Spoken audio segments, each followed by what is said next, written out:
ہمارے ساتھ اسٹوڈیو میں حضرت مولانا آپ کے سوالوں کے لگاتار جواب دے رہے تھے. آج کالرز لگاتار لائن میں ہیں، کیوں میں ہیں، ان کے سوالوں کے جواب بھی دینے ہیں اور وہ بھی منتظر ہوں گے. مولانا افسار احمد خان صاحب اتراکھنڈ سے، انہوں نے سوال کیا تھا کہ قرآن کا نزول کیا صرف رمضان میں ہوا ہے، کیسے ہوا ہے؟ نزول قرآن کے بارے میں تھوڑا سا بیان کر دیں. بسم اللہ الرحمن الرحیم.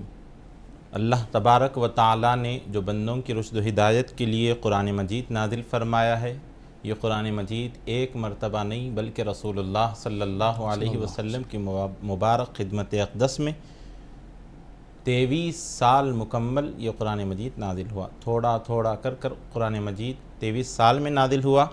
چونکہ قرآن مجید کی آیتیں آپ اٹھا کر دیکھیں گے، انا انزلناہ فی لیلۃ القدر وما ادراک ما لیلۃ القدر، اس مبارک سورے میں بھی اور دیگر چیزوں سے آپ کو یہ معلوم ہوگا کہ نزول قرآن مجید 23 سال کی یہ مدت رہی، لیکن اللہ تبارک و تعالیٰ نے شب قدر کے مبارک موقع پر یہ قرآن مجید کو ختم فرمایا.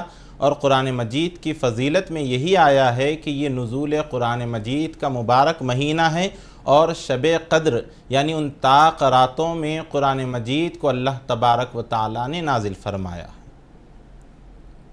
جی یہاں پر ایک تبسم مہاراشٹرا سے انہوں نے سوال کیا تھا کہ تراویح کی جو 4 رکعت کے بعد دعا پڑھی جاتی ہے، اور چاشت کی نماز کتنی رکعت پڑھی جائے اور طریقہ بتا دیں. بسم اللہ الرحمن الرحیم. چاشت کی نماز کو، اس مبارک نماز کو صلاۃ الضحیٰ بھی کہا جاتا ہے. جی یہ نفل نماز ہے، اور یہ 2 رکعت کم از کم 4 رکعت اور مزید اس سے زائد آپ پڑھ سکتے ہیں. 4 رکعت عمومی طور پر اس نماز کو پڑھنے کا طریقہ ہے. جی اور اس نماز کا آخری وقت دوپہر، یعنی ایسی دوپہر ظہر سے پہلے کا جو وقت ہوا کرتا ہے، جی یہ اس کا آخری وقت ہے.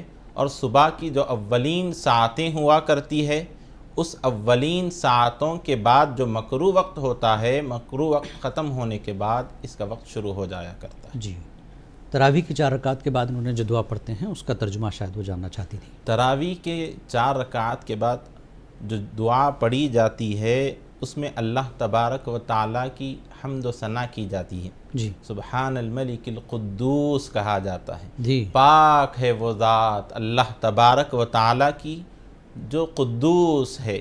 اسی طریقے سے آپ دیگر پڑھتے جائیں گے تو یہ اللہ تبارک و تعالیٰ کی تسبیح کو اس میں ذکر کیا گیا ہے کہ بندہ ان وقفے کے دوران خالی نہ بیٹھے بلکہ اللہ تبارک و تعالیٰ کی تسبیح بیان فرمائے. جی نشاد صاحبہ اجین سے انہوں نے پوچھا کہ کئی ایسی عورتیں زکوٰۃ کی وصول کے لیے آتی ہیں اور پتہ نہیں چلتا کہ اس میں سید ہے غیر سید ہے، تو زکوٰۃ ادا کرنے والے پر کیا ذمہ داری ہوگی، شرعی حکم کیا ہے؟ پوچھ لیں ان سے. بسم اللہ الرحمن الرحیم. یقیناً زکوٰۃ سیدوں کو نہیں دی جائے گی. جس شخص کو ذمہ داری ہے کہ وہ اپنے مال سے زکوٰۃ دے رہے ہیں تو ان کو چاہیے کہ دیکھ کر دیں، پوچھ کر دیں کہ غیر سید ہے یا نہیں. جی ہاں سید زادے آپ کی خدمت میں آ گئے ہیں تو آپ ان کی اور مال سے تحفتاً مدد کر دیں، لیکن ان کو زکوٰۃ آپ نہیں دے سکتے. جی ایک اور سوال تھا چندی گڑھ سے، صاحب کا سوال تھا تراویح میں 2 رکعت کی جگہ انہوں نے 3 رکعت پڑھ دی، کیا حکم ہے، کیا کریں؟ بسم اللہ الرحمن الرحیم. نماز کا طریقہ، اس میں آپ کو یہ بات دیکھنی چاہیے کہ واجبات نماز کتنے ہیں. واجبات نماز 12 واجبات میں سے اگر کوئی ایک واجب بھی آپ سے چھوٹ جائے تو سجدے سہو کے ذریعے نماز مکمل کر لی جا سکتی ہے. اور فرائض نماز میں 7 فرضوں میں اگر کوئی ایک بھی فرض آپ سے چھوٹ جائے تو آپ کو نماز دہرانے کی ضرورت ہے. ہر وہ مسلمان جو نماز پڑھ رہے ہیں، ہر مومن کی یہ ذمہ داری ہے کہ فرائض نماز اور واجبات نماز اگر یاد کر لیں تو ان چھوٹے چھوٹے مسائل آپ کے لیے بآسانی ہو جائیں گے. جی ایک کالر ہیں، آئیے شامل کرتے ہیں. کون اور کہاں سے ہے؟ السلام علیکم. السلام علیکم. وعلیکم السلام جناب، کون کہاں سے؟ جی سید اسد علی سناوت مدھیہ پردیش. اسد علی کہاں سے؟ سناوت مدھیہ پردیش. مدھیہ پردیش. جی جی جی سوال کریں بھائی. جی مولانا صاحب سے یہ پوچھنا تھا جی کہ میری اہلیہ کو جو ڈاکٹر نے بتایا کہ پیٹ کی عادتیں خراب بتائی، اس وجہ سے روزہ نہیں رکھ پاتی، اچھا تو کچھ رہنمائی فرمائے سر. ٹھیک ہے، کیا شرعی حکم ہے بتاتے ہیں آپ کو کیا کرنا ہے. جی جی مولانا کیا کہیں گے، اہلیہ کو مرض ہے اور ڈاکٹر نے کہا کہ روزے نہیں رکھ سکتی، کیا حکم ہے ان کے لیے؟ بسم اللہ الرحمن الرحیم. واقعی طور پر اگر ڈاکٹر نے آپ کو کہا ہے کہ روزہ نہ رکھیں تو روزہ نہ رکھیں. اگر رکھ سکتی ہیں اور 2-4 طریقے سے آپ معلوم کر لیے ہیں، مطمئن ہیں کہ نہیں رکھ سکتے ہیں، تو نہ رکھیں، کفارہ ادا کر لیں، اور جب بھی اللہ صحت عطا کرے تو اس روزوں کی قضا بھی ادا کر لیں. جی کفارہ کتنا ادا کریں؟ لوگ یہ بھی سوال کرتے ہیں کس طرح سے ادا کیا جائے. ایک روزے کا کفارہ یہ بتلایا گیا ہے کہ صدقہ فطر آپ جو نکالتے ہیں، جو صدقہ فطر ہوا کرتا ہے، وہی ایک روزے کا کفارہ بھی ہوا کرتا ہے. جی بہت شکریہ. ناظرین بہت کافی وقت ہو چکا ہے. سمیع الدین ملتانی صاحب سے نعت شریف کی فرمائش کی جاتی ہے. خاک سورج سے اندھیروں کا ازالہ ہوگا، خاک سورج سے اندھیروں کا ازالہ ہوگا. آپ آئے تو میرے میں اجالا ہوگا. آپ آئے تو میرے گھر میں اجالا ہوگا. جب بھی مانگو تو وسیلے سے انہی کے مانگو، جب بھی مانگو تو وسیلے سے انہی کے مانگو. اس وسیلے سے کرم اور دوبالا ہوگا.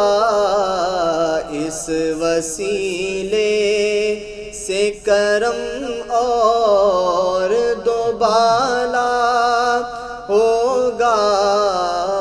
آپ آئے عشق سرکار کی ایک شمع جلا لو دل میں، عشق سرکار کی ایک شمع جلا لو دل میں. بعد مرنے کے لحد میں بھی اجالا ہوگا.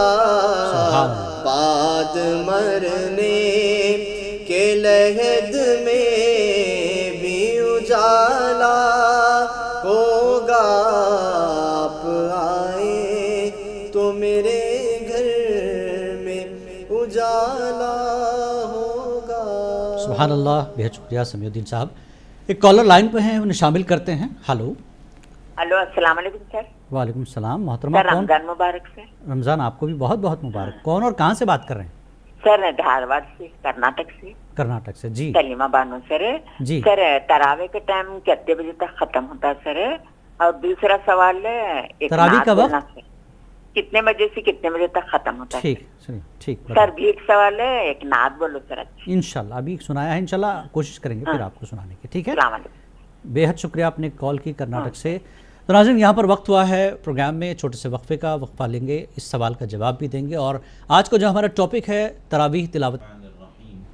تراویح کی نماز کا وقت جیسے ہی آپ عشاء کا وقت شروع ہوتا ہے، عشاء آپ نے ادا کر لی، عشاء کے فوراً ساتھ تراویح کا وقت شروع ہو جاتا ہے. اور تاخیر سے آپ پڑھ رہے ہیں تو تراویح کا آخری وقت جب تک رہتا ہے جب تک سحر کا آخری وقت ہوا کرتا ہے، جب تک آپ تراویح پڑھ سکتے ہیں. ٹھیک ہے، بہت شکریہ مولانا. آج کا جو اصل ٹاپک ہے ہمارے ناظرین کے لیے کہ تراویح، تلاوت قرآن، سماعت قرآن، اس طرح کی سرگرمیاں رمضان میں ہوتی ہیں، لیکن تراویح کو لے کر بزرگان دین کا جو معمول رہا ہے کہ 20 رکعت روزانہ پڑھنا اہم ہے، ضروری ہے، یا قرآن کو مکمل کرنا تراویح میں، چاہے وہ 3 دن 10 دن 5 دن، تھوڑا سا اس پر تفصیلی روشنی ڈالیں، کیونکہ لوگوں کا ایک خاص کر نوجوانوں کا ایک طریقہ کار یہ ہے کہ صاحب ایک قرآن ہم نے مکمل کر لیا، تو تراویح یا قرآن کا مکمل کرنا، کیا کہیں گے اس پر؟ بسم اللہ الرحمن الرحیم۔ ہمارے اس معاشرے میں یہ دیکھا گیا ہے کہ بالخصوص رمضان المبارک کے پہلے دہے میں مساجد بڑے آباد نظر آتے ہیں، اور ہر نوجوان یہ چاہتا ہے کہ میں قرآن مجید 3 پارے سماعت کروں اور تراویح مکمل کر لوں، اور اس کے بعد وہی نوجوان جو بازاروں میں پھرتے ہوئے نظر آتے ہیں، طریقہ یہ ہے کہ بزرگان دین قرآن مجید کو بھی سماعت کرتے اور تراویح 20 رکعت مکمل چاند دیکھنے کے بعد چاند دیکھنے تک ماہ رمضان المبارک کے مکمل وقت میں روزانہ تراویح کا اہتمام فرماتے۔ تو ہمیں چاہیے کہ رمضان المبارک میں مکمل تراویح کا اہتمام فرمائیں۔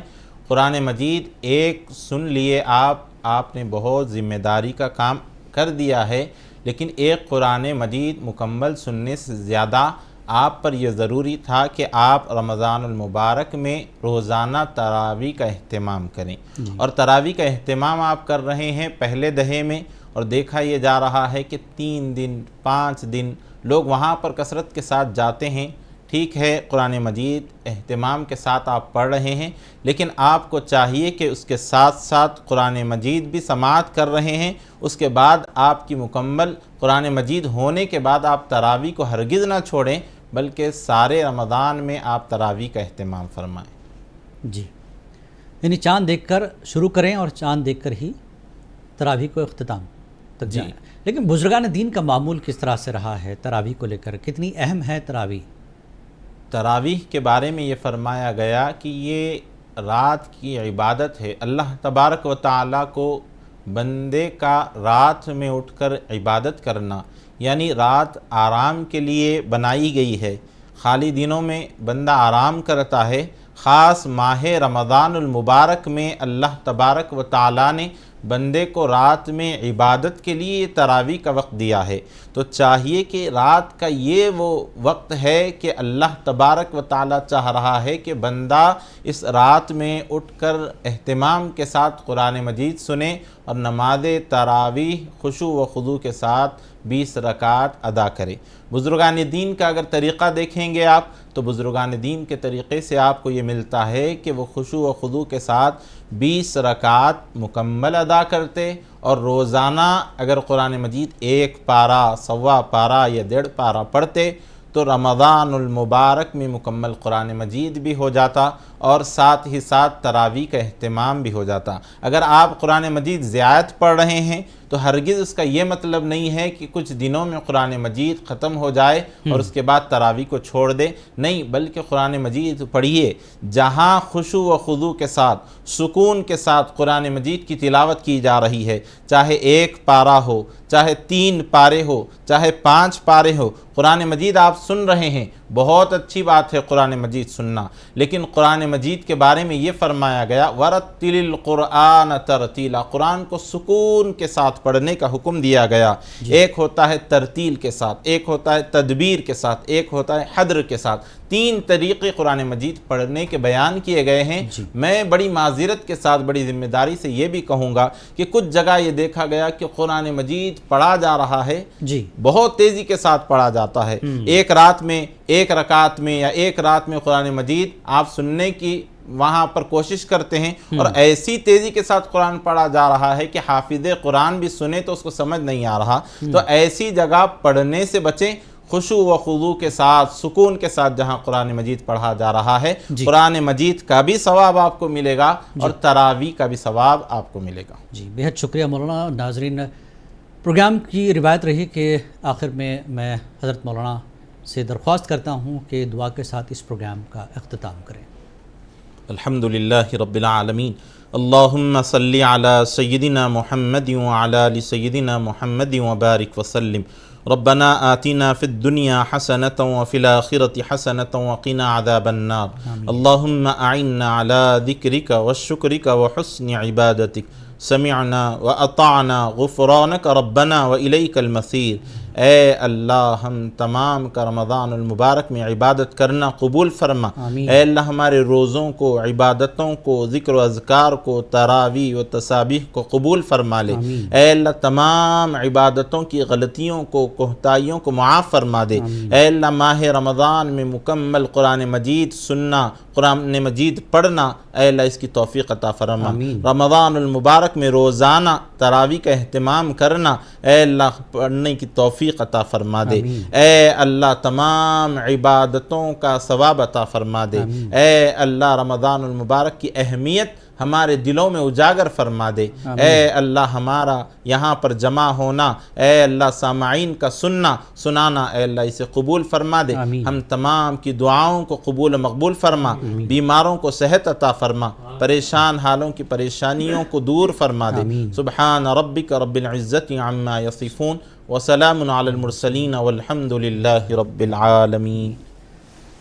ناظرین آپ کا بہت شکریہ، اس پروگرام میں شامل ہوئے، سوال کیا، مولانا نے جواب دیا۔ میں مولانا سید فیض احمد قادری صاحب کامل الفقہ جامعہ نظامیہ کا شکریہ ادا کرتا ہوں، نعت خواں سمیع الدین ملتانی صاحب کا بھی بہت شکریہ۔ ناظرین منصف ٹی وی کی خاص پیشکش فیضان رمضان کو پیش کر رہے تھے ملابار گولڈ اینڈ ڈائمنڈز، جو کہ اپنی منفرد اور دلکش جیولری کے لیے مشہور ہیں، اور اس کے علاوہ اس پروگرام کو تعاون کیا ہے الخلیفہ ٹورز اینڈ ٹریولز پونا مہاراشٹرا، جو کہ اپنے حج و عمرہ زیارت پیکج کے لیے مشہور ہے، اور ان کے علاوہ روح افزا جو روزداروں کی صحت کی تازگی بخشے اس پروگرام کو تعاون کیا ہے۔ ہم ان تمام کا بھی شکریہ ادا کرتے ہیں۔ ناظرین آج فیضان رمضان میں اتنا ہی، السلام علیکم ورحمۃ اللہ وبرکاتہ۔